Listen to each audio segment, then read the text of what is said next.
A girlfriend asked me the other day how she can heal her sexual trauma, as she's been in a relationship with an amazing man for a couple of years now, and she still feels a contraction in her body. She still feels like this man that she loves so much is taking from her whenever she has intercourse.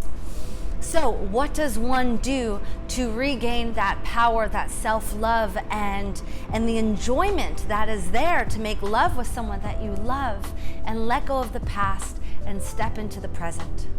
I'm Elana Meta, and welcome to this week's Wild Wednesday, bringing to you conversations around intimacy, the word fuck, and you living in a body you trust.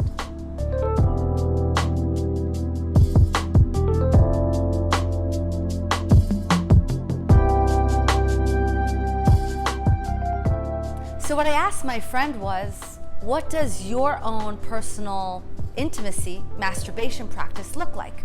Do you even have one? What are you doing in that space? And she continued to share with me that she does masturbate, but she does it really just to get off, just for that release. And there isn't intimacy that she's harnessing with herself to create the relationship that she actually wants to have sex with another. So how can we have the relationship that we want with another person if we're not giving that relationship to ourselves? I know for me, when I was healing my own sexual trauma, it wasn't about doing that work in connection with another person. I had to go into that space on my own and feel myself and drop into my own sense of vulnerability and be in the inquiry of, like, what do I like? What don't I like? Where do I feel blocks in my own body? Is there something that I'm not allowing myself to feel? Am I avoidant in this space? What am I not looking at? And what is also giving me the opportunity to look at? So it's within harnessing our own personal practice within sexuality with ourselves that actually allows us to harness a new relationship when it comes to being in connection with anyone and anything. If I want to shift my relationship with other, I have to shift the relationship with myself. To understand what's going on out there in sexual engagement, I have to understand what's going on in here. So it's about us harnessing our own intimacy practice. And also, there's a huge emotional range that can arise within one doing a sexual practice, whether it's with another person or individually. And I always recommend to start on your individual practice because it is your journey, your healing, and no one can go there with you. They can go there with you, but no one can really take you there. You can go to the gym with someone, but all in all, you're the one that has to do the push-ups to get the results. So what I do in my personal practice is I meet the range of my emotions. So that means anger, laughter, sadness, and pleasure. How do I meet the spectrum of these things?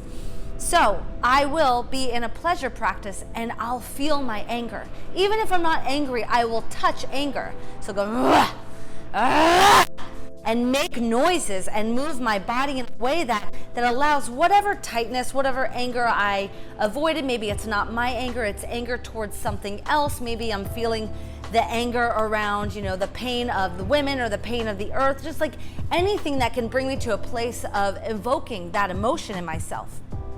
And the power of doing that is I'm not needing someone to trigger something in me to experience anger. I'm harnessing it and awakening that anger within myself. Therefore, I'm taking ownership and responsibility of building a relationship with my emotion to anger. Therefore, I know how to move it, to transmute it, and shift it into something else. And this is such a key thing of how do I train and practice meeting my anger the same way to train and meeting my pleasure, meeting my sadness, meeting my laughter, all of these expressions and emotions. So it's about a little bit of like a fake it till you make it, where I might need a grunt a little bit to go towards anger until I'm actually taken there, or to start laughing until it's actually something that is humorous or pleasurable that is having me in a blissful type of expression. Can we practice that? Because I believe it is just as challenging to meet love as it is to meet hate. I actually think it's easier to meet our hate than it is to meet love. there's such a fear around it. And there's also such a fear around meeting anger because we're afraid of losing control if we touch our anger. This is why it's so important to harness your own practice, which is why it's so important if there's trauma in the body to create a practice step by step of meeting it. We're not saying by you doing this, step 1 is going to catapult you to step 10. Can you soften and trust the process, the healing journey, that all you need to do is take the first step, and then the next day another step and another step, and don't push and force the process. Life does not want to be forced. You cannot force a seed and a flower growing out of the ground. If you force its process, it will go the opposite way. It will deconstruct.